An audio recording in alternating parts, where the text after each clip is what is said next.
আসসালামু আলাইকুম রহমতুল্লাহি ওয়া বারাকাতুহু। সবার আগে বাংলাদেশে আপনাদের স্বাগত। আজ সংসদে একটি জিনিস নিয়ে আলাপ হয়, জুলাই সনদ নাকি সংবিধান। বিএনপি তাদের জুলাই সনদের উপর যে অবস্থান তা স্পষ্ট করেছে।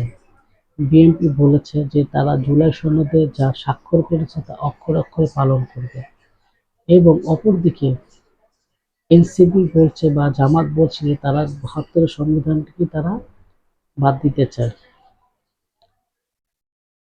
আর বিএনপি বলছে যে তারা সংবিধান সংস্কার করবে এবং যা কিছু করবে সব সংবিধানের মধ্য দিয়ে করবে।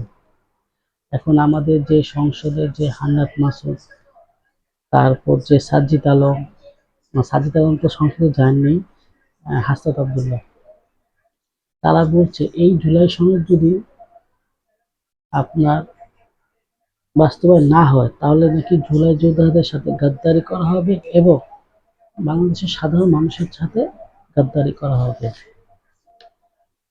তো আমি এখানে বলতে চাই যে হাসনাত আবদুল্লাহ বা সাজ্জিদ আলম, তারা তো ১৭ মাস সরকারের ছায়া ছায়া সবাই ছিলেন, বা যাকে বলে গুপ্ত, সরকারের গুপ্ত অবস্থান তারা ছিলেন।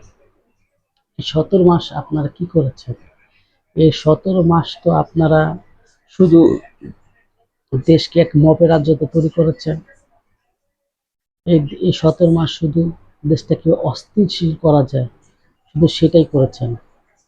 এই সাজ্জিদ আলম, হাসনাত আবদুল্লাহ, হান্নাত মাসুদ, দেখেন আজ প্রকৃত যে সকল জুলাই যোদ্ধা যাদের হাত নেই, পাও নেই, কয়জন আমাদের যে হান্নাত মাসুদ, হাসনাত আবদুল্লাহ কয়জনের বাসায় গিয়েছে, কয়জনকে তারা সান্ত্বনা দিয়েছে, জুলাই যোদ্ধাদের কয়জনকে তারা পুনর্বাসন করেছে, জুলাই যোদ্ধা যারা হাত পা হারিয়েছে তাদের কয়জনকে তারা সাহায্য করেছে।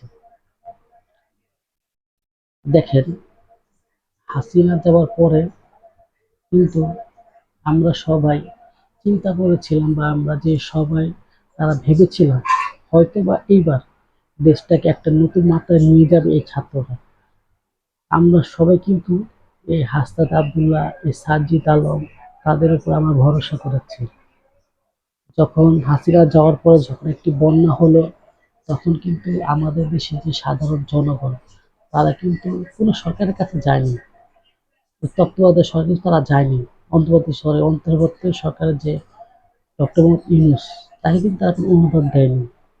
আমাদের দেশের সাধারণ মানুষ তাদের সর্বোচ্চটুকু, কোনো মা তার হাতের বালা, কোনো ছোট্ট শিশু দেখলাম যে তাদের যে মাটি, সে জমিছে তার মাটির ব্যাংক, সে টাকাগুলো কোনো বয়স্ক মহিলা তার সারা বছরের ইনকাম, রিস্কাওয়ালা তার একদিনের ইনকাম তাদের হাতে তুলে দিয়েছে।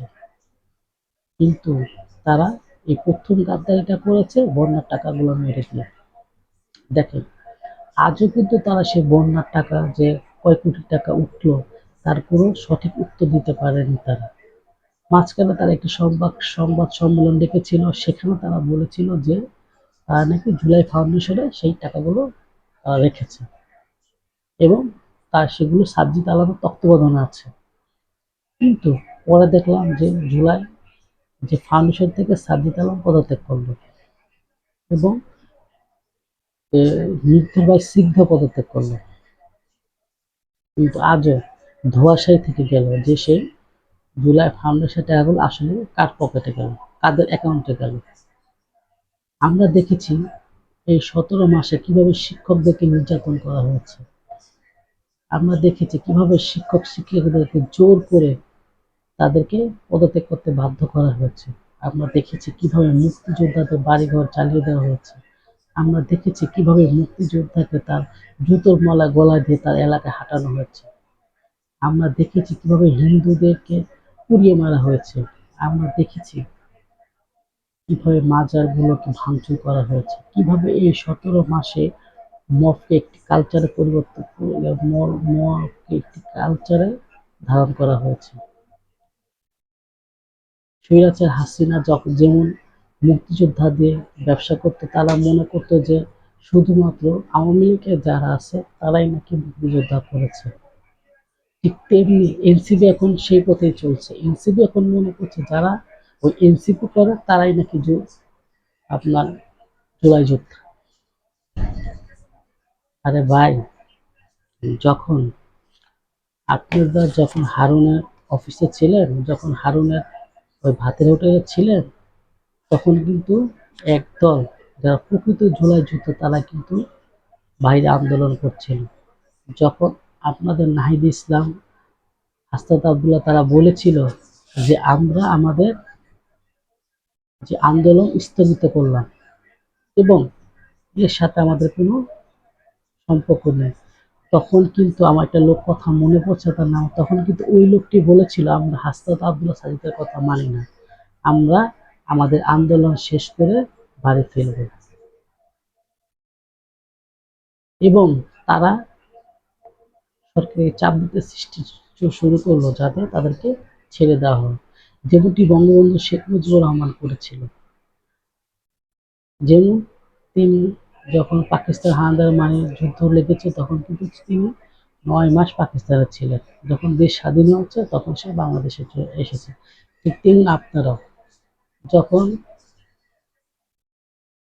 দেখুন, আপনারা এই হারুনের ভাটের হোটেলে নুডলস খাচ্ছিলেন, তখন কিন্তু অর্ধেক ধাক্কা দিয়ে দিয়েছিল সাধারণ জনগণ। আর সেটা একমাত্র ঘটেছে একজন মানুষের রক্তের বিনিময়, প্রাণের বিনিময়, সেটা হল আবু সাইদ। আবু সাইদের জন্য সারা বাংলাদেশের মানুষ নেমেছিল, আপনাদের জন্য। আবু সাইদকে যখন হত্যা করা হয়েছিল তখন সারা বাংলাদেশের মানুষ কেঁদেছিল। শুধু তাই নয়, যখন দেখলো একটি ছোট্ট শিশুকে হেলিকপ্টার থেকে গুলি করা হয়েছিল, যখন দেখলো কিভাবে পুলিশ, কিভাবে ছাত্রলীগ কর্মীরা মানুষকে গুলির মতো হত্যা করেছে, সেদিন কিন্তু বাংলাদেশে একটি মানুষও, বিবেকমান মানুষ ঘরে থাকেনি, তারা রাস্তায় নেমে এসেছে।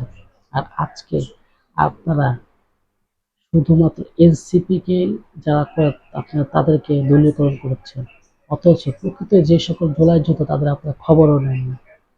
প্রকৃত যেসব জুলাই যোদ্ধা তাদের হাত কেটেছে, পাও কেটেছে, যাদের হাত পঙ্গু হয়েছে তাদের কয়জনকে আপনি পুনর্বাসন করেননি। অথচ আপনাদের ভাগ্য পরিবর্তন হয়েছে।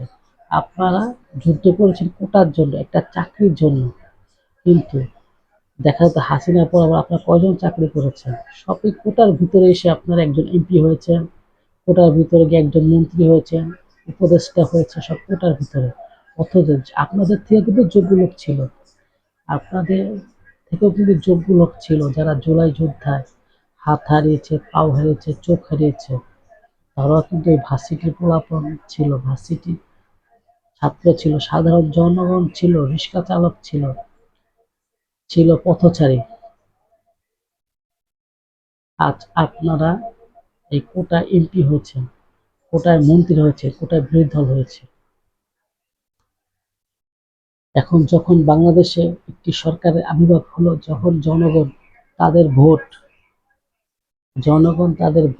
ভোট দিয়ে একটি সরকারকে নির্বাচন করলো, তখন আপনার আবার দেশকে অস্থিতিশীল করতে চাচ্ছেন।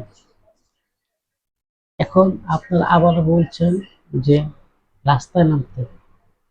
কি ভাই, জনগণ আর বোকা না, জনগণ আর বোকা না যে আপনাদের জন্য আবার রক্ত দেবে, আর আপনারা তাদের এই রক্তের উপর পাড়া দিয়ে, তাদের লাশের উপর পাড়া দিয়ে আপনারা উপরে সিঁড়িতে উঠবেন।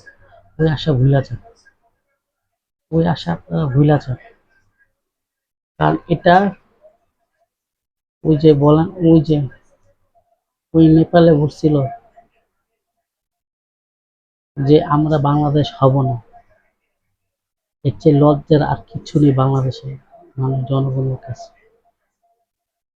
আপনারা আজ এই কোটার আন্দোলনে কয়জন মানুষকে আজ চাকরি দিয়েছেন? আপনাদের 17 বছর ক্ষমতায় ছিলেন, 17 মাস যে ক্ষমতায় ছিলেন, এই কোটায় কয়জনকে চাকরি দিয়েছেন আপনারা? কয়টা জুলাই যোদ্ধাকে আপনারা চাকরি দিয়েছেন? কিন্তু আপনার আঙ্গুর ফুলে কলা গাছ হয়েছে। আজ আপনাদের যে নাহিদ ইসলাম, তার শরীরের গঠন দেখে বোঝা যায়, সাজিদ আলমের শরীরের গঠন দেখে বোঝা যাচ্ছে। তারপর যে আসিফ ভুঁইয়া, তার শরীরের গঠন দেখে বোঝা যাচ্ছে আপনারা উপরে উঠেছে, কিন্তু যাদের রক্তের বিনিময়ে বেশিরভাগ হাসিনা পতনে, তাদের খবর রেখেছেন একবারও? সেদিন পয়লা বৈশাখের দিন বলছে, দেখলাম সাজিদ আলম, তারপর ওই যে পাটোয়ারি, সে বলছে আমরা পাঙ্কাশ মাছ খাই। ওই যে পয়লা বৈশাখের দিন আমরা নাকি তারা নাকি পয়লা বৈশাখের দিন পাঙ্কাশ মাছ খেয়েছে, তারা নাকি ইলিশ মাছ খেতে পারে না। ভাই বাটপাইটা কম করে, বাটপাইটা কম করে। ওই যে সাজিদ আলম যেই পাঞ্জাবি পরছে না, তার প্রাইস দেখেন যে 15,000-এর উপরে, 15,000 10,000 উপরে দেখেন। আর সেই বাটপাররা বলছে নাকি তারা পাঙ্গাস মাছ খেয়েছে, ওই ইলিশ মাছ খেতে পারেনি।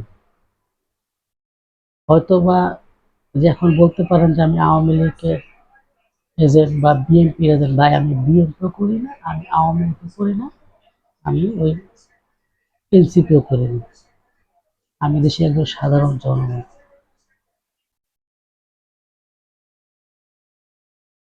তাই এখন দেখা যাক সরকার কি করে।